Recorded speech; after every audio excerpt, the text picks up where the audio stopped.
الحمد لله نحمده ونستعينه ونستغفره ونؤمن به ونتوكل عليه ونعوذ بالله من شرور أنفسنا ومن سيئات أعمالنا من يهده الله فلا مضل له ومن يضلل فلا هادي له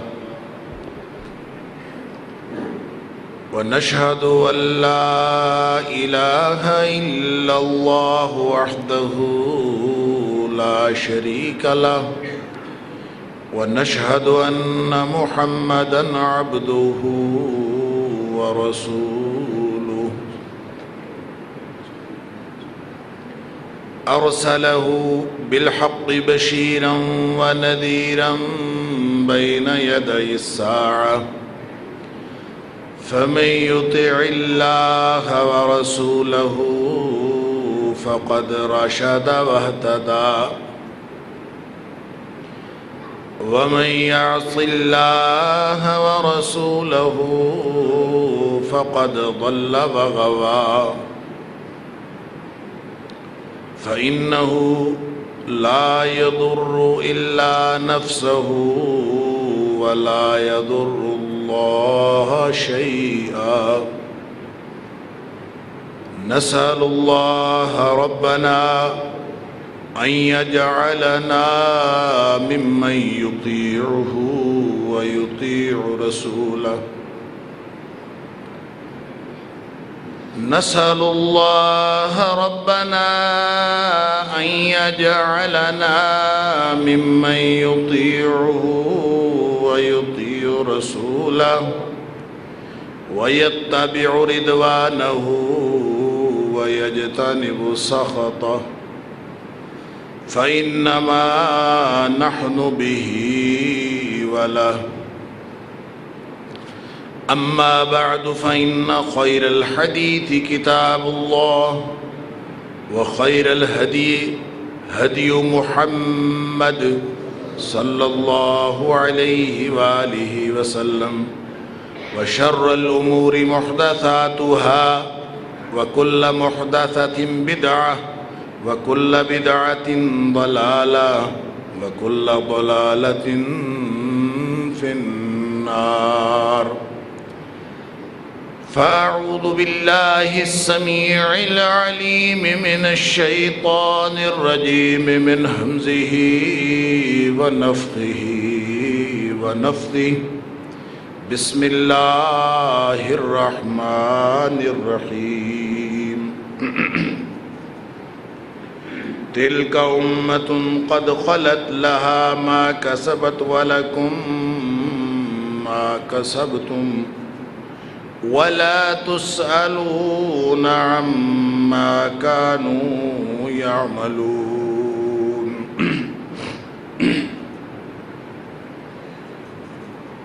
یہ وہ گروہ ہیں جو گزر گئے اس دنیا سے لہا ما کسبت اور اپنے اعمال بھی وہ اپنے ساتھ لے گئے وَلَكُمْ مَا كَسَبْتُمْ اور تمہارے لیے وہی کچھ ہے جو تم کما رہے ہو جو تمہارے اعمال ہیں وَلَا تُسْأَلُونَ عَمَّا كَانُوا يَعْمَلُونَ اور تم سے یہ ہرگز نہیں پوچھا جائے گا کہ وہ پہلے لوگ کیا کرتے رہے. صدق اللہ العظیم. اللہ کے دین کی تاریخ جس طرح سے ہمارے سامنے پیش کی جاتی ہے اور اہل اسلام کو ہماری تاریخ نے دنیا کے سامنے جس طرح سے پیش کیا ہے وہ صرف تاثر کے اعتبار سے غلط نہیں ہے بلکہ وہ عقیدے کے اعتبار سے بھی غلط ہے. تو ہماری گفتگو کی ابتدا یہی ہے کہ بنیاد اگر صحیح ہو تو پھر اللہ تعالیٰ باقی راستے بھی آسان کر دیتا ہے، حق اور سچ کی پہچان بھی عطا ہوتی ہے. یا ایھا الذین آمنوا ان تتقوا اللہ یجعل لکم فرقانا، پھر اللہ تعالیٰ حق اور باطل میں فرق کر لینے کی صلاحیت بھی عطا فرما دیتے ہیں۔ اور دوسری بات یہ کہ والذین جاہدوا فینا لنہدینہم سبلنا، اور جو ہمارے دین کے اندر، ہمارے راستے کے اندر جو کوشش کرتے ہیں، ہم ان کو وہ سیدھا رستہ دکھا دیتے ہیں جو ہمارا رستہ ہے۔ وہ رستہ تاریخ نہیں دکھاتی، وہ رستہ اللہ کا قرآن دکھاتا ہے۔ وہ رستہ تاریخ نہیں دکھاتی، وہ رستہ نبی پاک صلی اللہ علیہ وسلم کا فرمان اور آپ کی حیات طیبہ دکھاتی۔ اگر ان پر ایمان مضبوط ہے، اگر یہ بنیاد مضبوط ہے، تو گارنٹی ہے نبی کریم صلی اللہ علیہ وسلم کی طرف سے، لن تضلوا ما تمسکتم بہما، اگر ان دو چیزوں سے چمٹے رہو گے تو گمراہی کا سوال ہی پیدا نہیں ہوتا۔ لہذا گمراہی کہاں سے آئی؟ اس کی بنیاد یہی ہے کہ ہمارا تمسک بالقرآن والسنہ وہ کمزور پڑا۔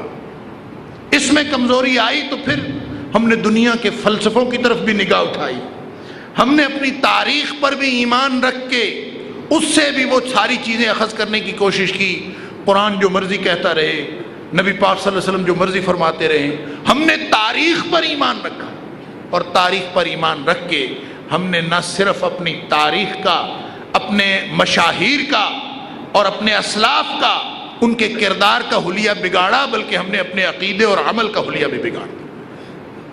سارا کچھ چینج ہو گیا۔ یہ مہینے، چاہے محرم کا مہینہ ہو، چاہے ذی الحج کا مہینہ ہو، رمضان کا مہینہ ہو، ربیع الاول کا مہینہ ہو، یہ تو جس دن سے یہ کائنات پیدا ہوئی ہے، اللہ نے اس دن سے مہینے پیدا کیے۔ سارے نبیوں نے یہ مہینے دیکھے، نبی اکرم صلی اللہ علیہ وآلہ وسلم نے بھی یہ مہینہ دیکھا، صحابہ کرام نے بھی یہ مہینہ دیکھا، تابعین عظام نے بھی یہ مہینہ دیکھا۔ وہ جو کچھ کرتے تھے، جو ان کا طرز عمل تھا، وہ حجت ہے۔ جو تاریخ بتاتی ہے وہ حجت نہیں۔ اگر یہ بنیادی فرق ہمارے ذہنوں میں رہے تو پھر ہم تاریخ کا مطالعہ کریں چاہے نہ کریں، ہماری گمراہی کا انشاءاللہ سوال ہی پیدا نہیں ہوگا۔ پھر تاریخ کا مطالعہ کریں گے تو میرا تھیسس یہ ہے، میرا نقطہ نظر یہ ہے، جو میں ہمیشہ آپ کے سامنے رکھنے کی کوشش کرتا ہوں، کہ جب بنیاد مضبوط ہو تو وہی تاریخ، وہی کتابیں وہ آپ کو سچ بتا دیں گی، اصل سچ کیا ہے۔ اور اگر آپ کی بنیاد ٹھیک نہیں ہے تو پھر آپ جھوٹ پہ اعتبار کرتے رہیں، پھر آپ جھوٹ کو سچ سمجھتے رہیں۔ اور میں نے آپ کو مثال دی تھی کہ تاریخ لکھنے والوں نے تو کبھی سوچا ہی نہیں کہ تاریخ لکھتے وقت ہم کیا لکھ رہے ہیں اور کس کے بارے میں لکھ رہے ہیں۔ کوئی بدنیتی سے لکھ رہا ہے تو بھی تاریخ ہے، نیک نیتی سے لکھ رہا ہے تو بھی تاریخ ہے، غیر مستند لکھ رہا ہے تو بھی تاریخ ہے، مستند لکھ رہا ہے تو بھی تاریخ ہے۔ اور 100 سال بعد ابو مخنف اس واقعے کی ساری تفصیلات بتا دے تو وہ بھی تاریخ ہے، ہمارا اس پر بھی ایمان ہے۔ اور تاریخ اگر کہے کہ صحابہ کرام آپس میں لڑتے رہے تو لڑائی تو ہو سکتی ہے، لیکن ایک دوسرے کے دشمن نہیں ہو سکتے۔ تاریخ کہے کہ یہ بدنیت تھے، نعوذ باللہ من ذالک، وہ بدنیت نہیں ہو سکتے۔ تاریخ کہے کہ ایک دوسرے سے بغض رکھتے تھے، وہ بغض رکھنے والے نہیں ہو سکتے، اس لیے کہ اللہ کا قرآن ان کے ایمان کی گواہی دیتا ہے، ان کے ایمان کو معیار قرار دیتا ہے۔ لہذا ہوا کیا ہے ہمارے ساتھ؟ سازش ہوئی ہے، تب سے لے کر آج تک سازشیں ہو رہی ہیں، اور ہم اس سازش کا شکار ہوتے چلے جا رہے ہیں۔ ہم نہیں دیکھتے کہ ہماری بنیاد کیا ہے۔ پھر اوپر سے ہمیں بتا دیا کہ بنیاد پرست تو بہت برا ہوتا ہے، فنڈامنٹلسٹ، بنیاد پرست تو بہت برا آدمی ہوتا ہے۔ اور جب مغرب نے ہمیں یہ اصطلاح دے کے ایک منفی پروپیگنڈا کر دیا کہ بنیاد پرست برا ہوتا ہے، تو ہم نے ساری دنیا کو بتانا شروع کر دیا کہ ہم بنیاد پرست نہیں۔ حالانکہ مسلمانوں کو تو اس پروپیگنڈے کے جواب میں کہنا چاہیے تھا کہ اللہ کا شکر ہے ہم بنیاد پرست ہیں، ہم اپنی بنیادوں کو نہیں چھوڑتے۔ بنیاد کیا ہے ہماری بنیاد اللہ کا قرآن ہے، نبی پاک صلی اللہ علیہ وسلم کا فرمان جو آپ اس دنیا میں ہمیں دے کے گئے، ترکت فیکم امرین، یہ دو چیزیں چھوڑ کے جا رہا ہوں۔ ہماری تو بنیاد ہی وہ ہے، اور جس چیز کی بنیاد وہ نہ ہو وہ دین ہی نہیں۔ ہم بنیاد پرست ہیں، ہم اپنی بنیادوں کی طرف جاتے ہیں۔ ہمارا جو مرضی جھگڑا ہو جائے، اللہ کا قرآن کہتا ہے کہ اطیعوا اللہ واطیعوا الرسول واولی الامر منکم، اطیعوا اللہ واطیعوا الرسول واولی الامر منکم، اللہ کی اطاعت کرو، اللہ کے رسول صلی اللہ علیہ وسلم کی اطاعت، مختلف امور کے جو نگران ہیں ان کی بھی اطاعت کرو۔ لیکن مختلف امور کے نگران اگر آپس میں لڑ پڑے تو کیا ہوگا؟ مختلف امور کے نگرانوں کا آپس میں نقطہ نظر کا اختلاف ہو جائے تو کیا ہوگا؟ پھر وہی بنیاد ہے، فَإِن تَنَازَعْتُمْ فِي شَيْءٍ فَرُدُّوهُ إِلَى اللَّهِ وَالرَّسُولِ، پھر واپس جاؤ بنیادوں کی طرف۔ اللہ اکبر۔ اقبال نے کہا تھا شراب کہن پھر پلا ساقیا، وہی جام گردش میں لا ساقیا، وہیں جائیں گے تو سکون ملے گا، وہیں سے رہنمائی ملے گی، ادھر ادھر سے رہنمائی لینے کی کوشش کریں گے کبھی نہیں ملے۔ لہذا نبی کریم صلی اللہ علیہ وسلم نے صحابہ کرام کے بارے میں کچھ پیشین گوئیاں فرما دیں، خاص طور پر جو ان دنوں کے حوالے سے میں نے عرض کیا تھا کہ تینوں شہادتیں بڑی اہم ہیں جو ان دنوں میں ہوئی ہیں۔ عمر فاروق رضی اللہ تعالیٰ عنہ کی شہادت یکم محرم الحرام، اور لوگوں نے اس میں بھی گڑبڑ کرنے کی کوشش کی کہ نہیں جی وہ محرم میں نہیں ہوئی۔ اللہ اکبر۔ 26، 27 یا 28 ذی الحج، یہ روایات مختلف ہیں کہ آپ پر حملہ کرنے والا ابو لولو فیروز مجوسی اس نے کس دن حملہ کیا، 26 کو کیا، 27 کو کیا یا 28 کو؟ زیادہ صحیح بات جو محسوس ہوتی ہے وہ یہ کہ 28 کو اس نے حملہ کیا۔ 3 دن آپ زندہ رہے اس کے بعد، اور یہ بھی ہو سکتا ہے کہ 27 کو حملہ ہوا ہو تو 3 دن بعد 28، 29 اور پھر یکم محرم الحرام، اس اعتبار سے بھی ہو سکتا ہے تیسرا دن۔ 26 کو حملہ ہوا ہو تو 27، 28 اور 29، اگر 29 کا مہینہ تو پھر بھی یکم محرم الحرام 3 دن بعد، تو 3 دن بعد یکم محرم الحرام کو حضرت عمر فاروق رضی اللہ عنہ کی شہادت ہو۔ یہ بھی بڑی اہم شہادت ہے۔ اور میں آپ کو پچھلے جمعے جو میں نے بات آپ کے سامنے رکھی تھی وہ یہ تھی کہ عمر فاروق رضی اللہ تعالیٰ عنہ کی شہادت وہ ایک سادہ ابو لولو فیروز مجوسی کا غصہ نہیں تھا، وہ وہی سازش تھی عالم اسلام کے خلاف جس کا آغاز ہو رہا ہے۔ آغاز تو ہو گیا تھا نبی اکرم صلی اللہ علیہ وسلم کے فوراً بعد، لیکن انہوں نے سمجھا کہ اب 22 لاکھ مربع میل تک جو سلطنت پھیلی ہے تو شاید اس میں عمر فاروق رضی اللہ تعالیٰ کی غیر معمولی شخصیت کا حصہ۔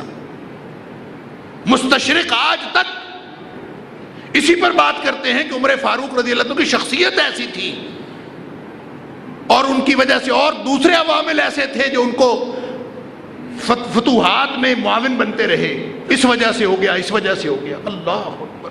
ایک لمبی ڈیبیٹ ہے، علامہ شبلی نعمانی نے جو الفاروق کتاب لکھی ہے اس کے اندر انہوں نے جواب دیا ان ساری باتیں، لیکن ایک بات طے ہے کہ میں نے آپ کے سامنے 2 روایتیں رکھی تھیں، ہرمزان جفینہ اور ابو لولو فیروز مجوسی، یہ تینوں اجمی غلام اس سازش میں شامل تھے۔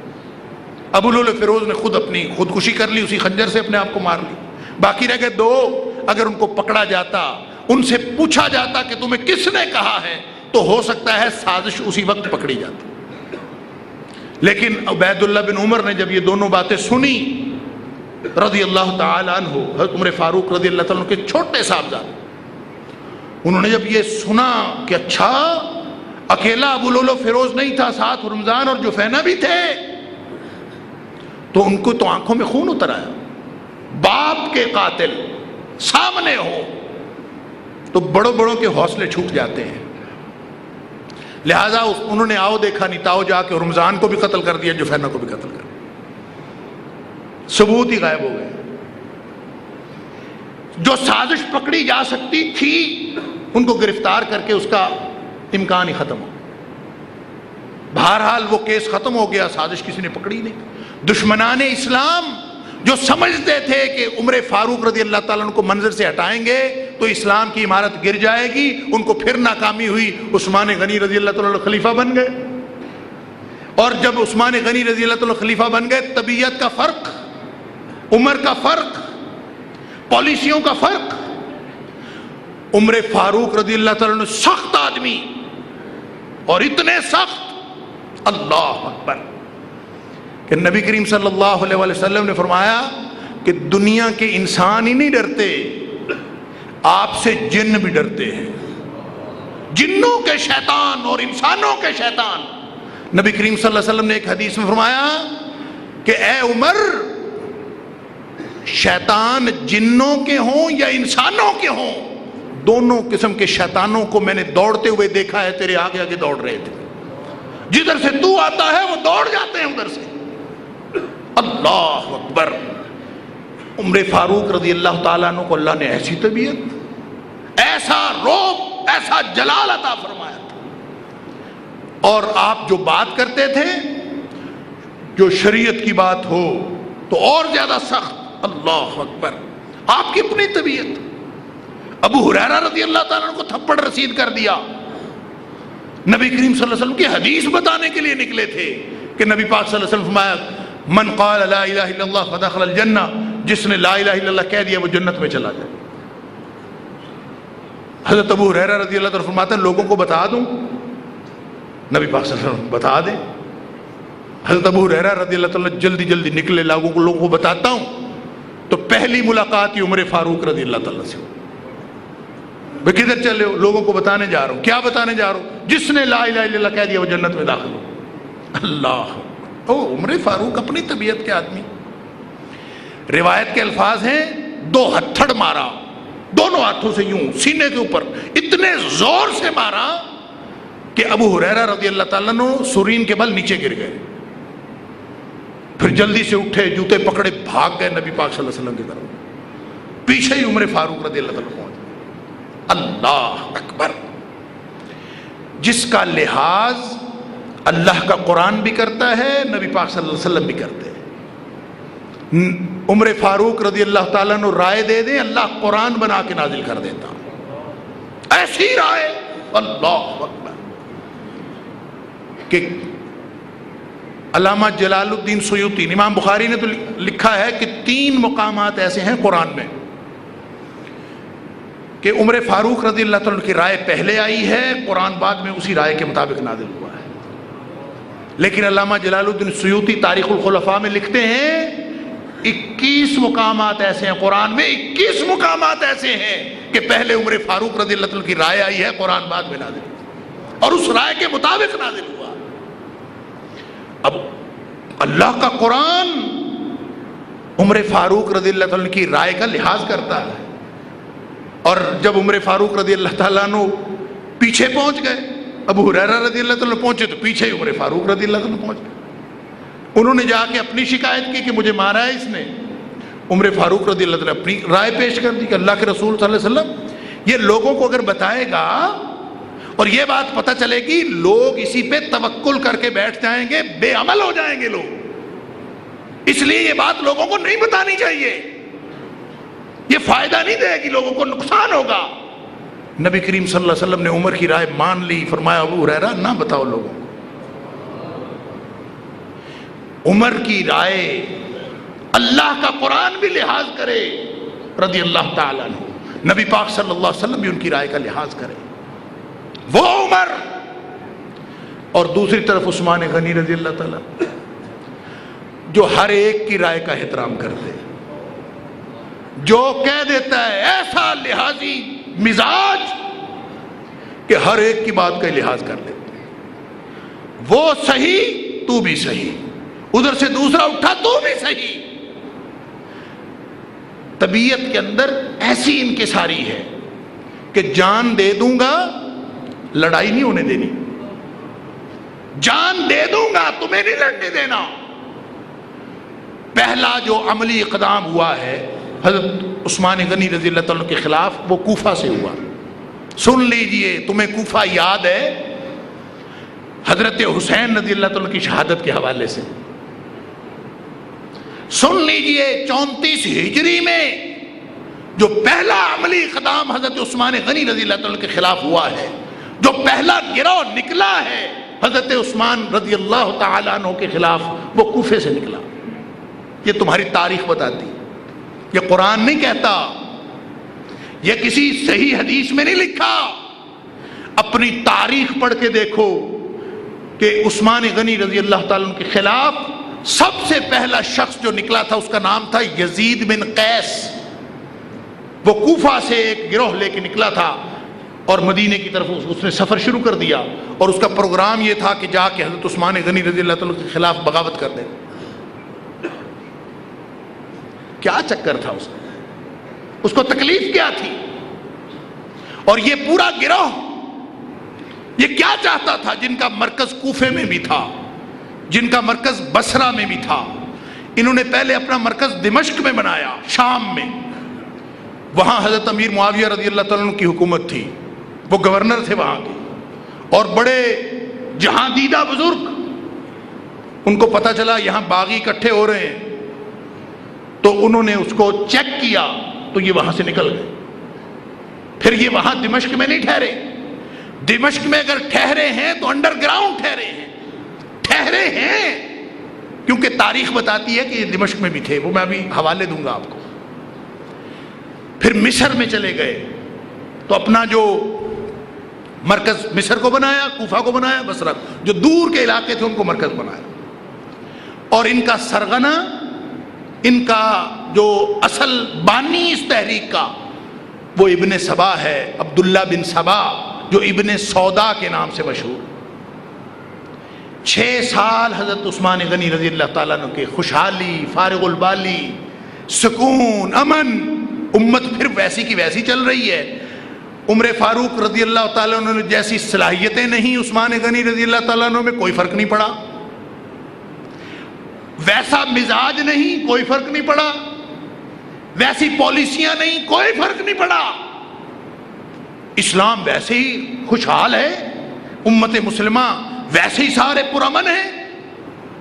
تو وہ جو اسلام کے دشمن تھے، جنہوں نے سمجھا تھا کہ عمر فاروق رضی اللہ تعالیٰ کو راستے سے ہٹا دیں گے، ان کو تو پریشانی ہو گئی کہ وہ ہٹ گیا راستے سے، اسلام پھر ویسے کا ویسے، اب کیا کریں؟ 6 سال تک ابن سبا مدینے میں رہا ہے، اور بلکہ 8 سال یہ مدینے میں رہا ہے، اور یہ مدینے میں یہی اندازہ لگاتا رہا کہ مسلمانوں کو نقصان کیسے پہنچایا جا سکتا۔ پھر یہ اس نتیجے پہ پہنچا کہ مسلمانوں کو نقصان باہر رہ کے نہیں پہنچایا جا سکتا۔ جب کبھی کوئی موقع آئے گا تو گیا گزرا مسلمان بھی، بے عمل سے بے عمل مسلمان بھی اسلام کے دفاع کے لیے اٹھ کے کھڑا ہو جاتا، وہ جان دینے پر تل جاتا۔ لہذا اس نے نتیجہ یہ نکالا کہ ان کو باہر رہ کے، غیر مسلم رہ کے کبھی نقصان نہیں پہنچایا جا سکتا۔ لہذا طریقہ ایک ہی ہے کہ ان کے اندر گھس جاؤ، اسلام کا لبادہ اوڑھا اور پورے پروگرام کے ساتھ اوڑھا۔ اللہ اکبر۔ اور یہ ابن سبا کون تھا؟ آپ لوگ جانتے ہیں یہ یہودی النسل تھا، نسلاً یہودی تھا، اور یہ اسلام اس نے قبول نہیں کیا، اسلام کا صرف لبادہ اوڑھا، اور صرف اس لیے اوڑھا کہ اسلام کے اندر آ کے سادہ لو مسلمانوں کو ورغلا کے ان کو اپنے ساتھ شامل کر کے مسلمانوں کو نقصان پہنچانے کی تحریک کا آغاز کیا جائے۔ لہذا اس نے کر دیا، اس نے مشاہدہ کیا کہ سب سے زیادہ محبت لوگوں کے دلوں میں کس کی ہے؟ سمجھ آئی کہ سب سے زیادہ محبت نبی اکرم صلی اللہ علیہ وسلم کے خاندان کی۔ لہذا اس نے اپنی پہلی جو ابتدائی اس کی تعلیمات ہیں اس میں اس نے اہل بیت کی محبت کا نعرہ لگایا کہ ہم اہل بیت کی محبت کے نام پر اٹھے۔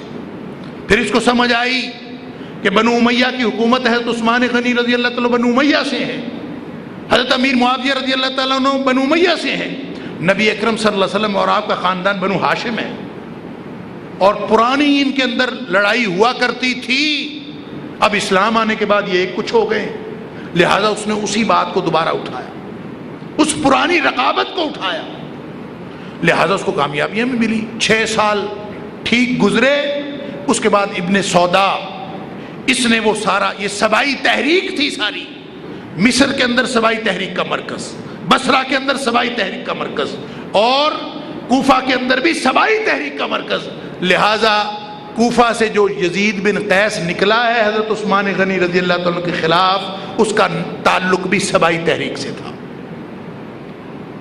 وہ نکلا ہے، راستے میں حضرت قعقاع بن عمر رضی اللہ تعالیٰ عنہ، ایک جلیل القدر صحابی تھے کوفہ کے رہنے والے، انہوں نے اس کو پکڑ لیا، کدھر جا رہے؟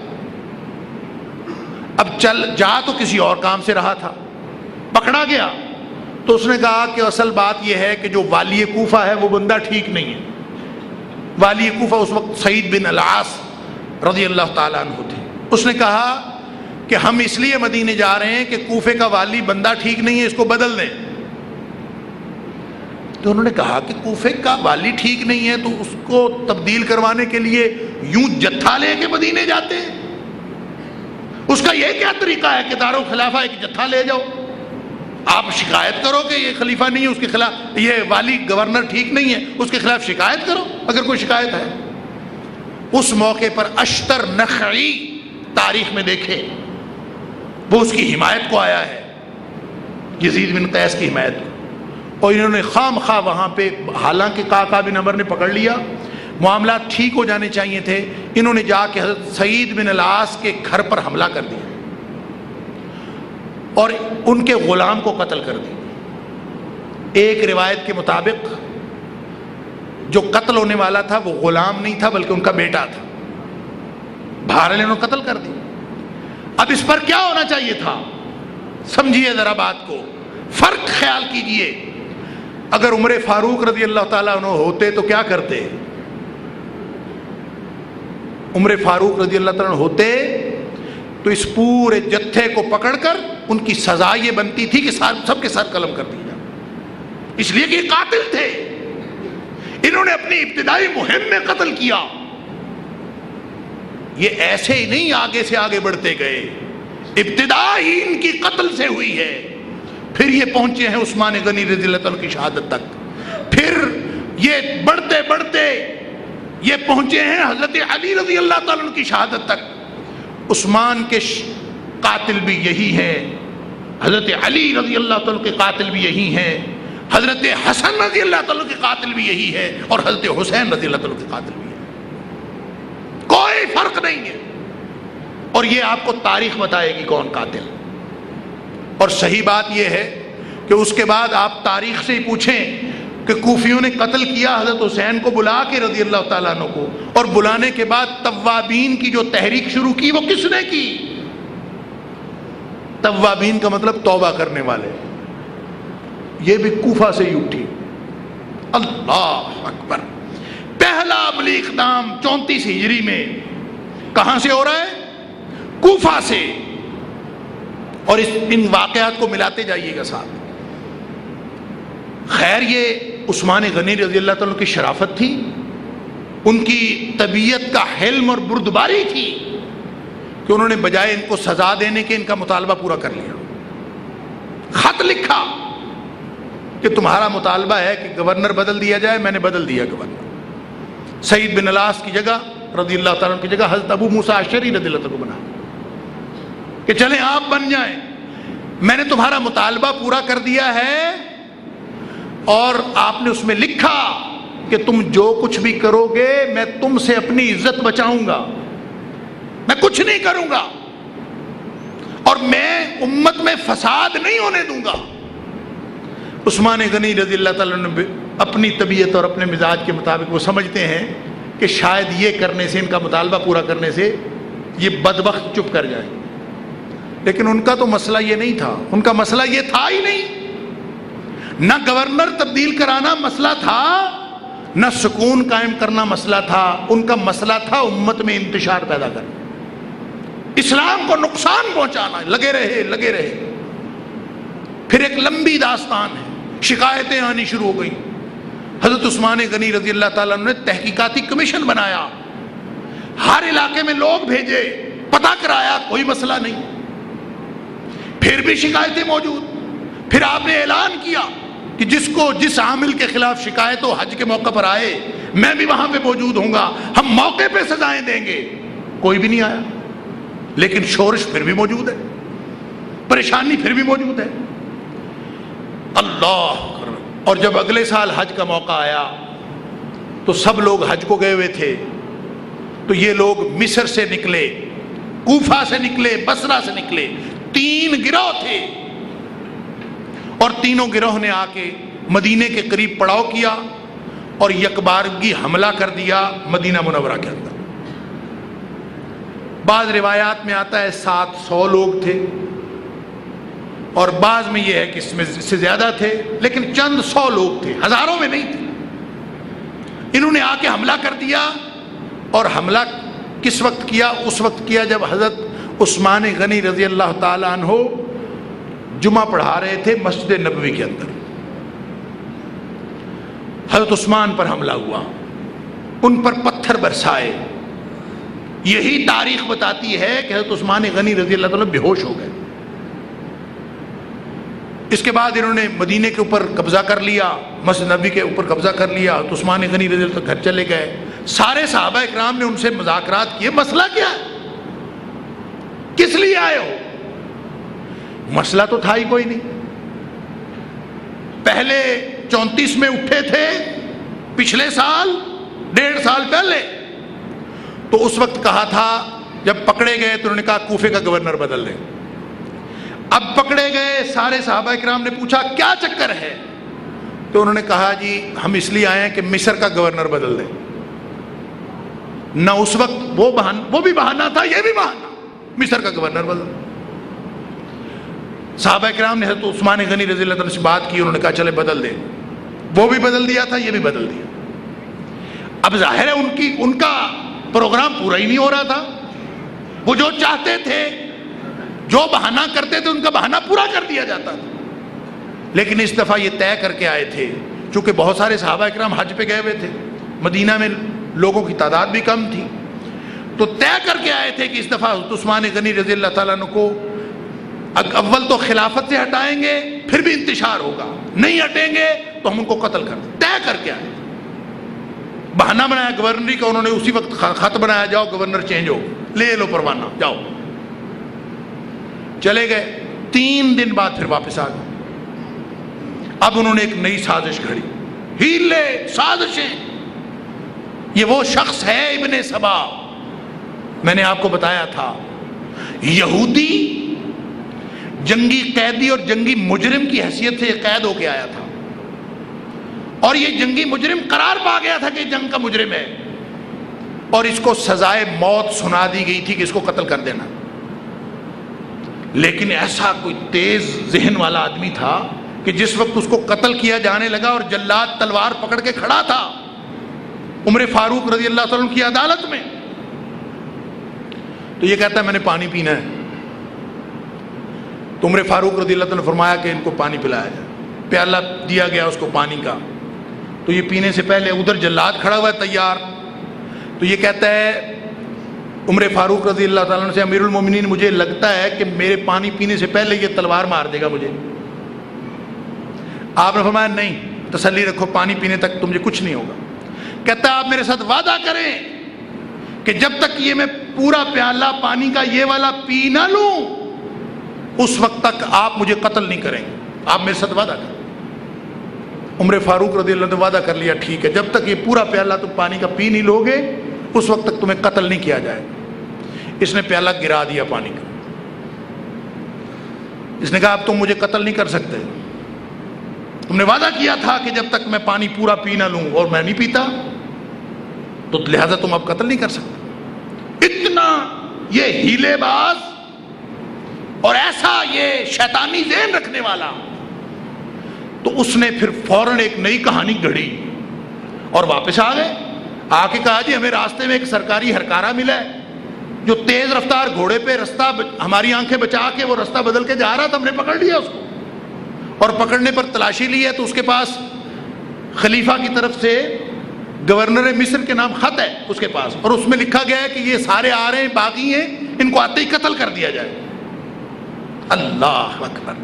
خط تھا کہ نہیں تھا اس کو چھوڑیں، اور ہم نے بھی اس بنیاد پر بڑی کہانیاں بنائی ہوئی۔ مروان نے لکھا تھا، مروان بن حکم سیکرٹری تھا حضرت عثمان رضی اللہ عنہ، اس نے خط لکھا ہوگا کیونکہ مور اس کے اوپر سرکاری تھی، ہرکارہ سرکاری تھا، اس لیے خط تو گیا بہرحال۔ اگر خط عثمان غنی رضی اللہ تعالیٰ نے نہیں بھی لکھا تو آپ خلافت کے لیے نااہل قرار پا گئے۔ یہ کہانیاں ساری تاریخ کے اندر لکھی ہوئی۔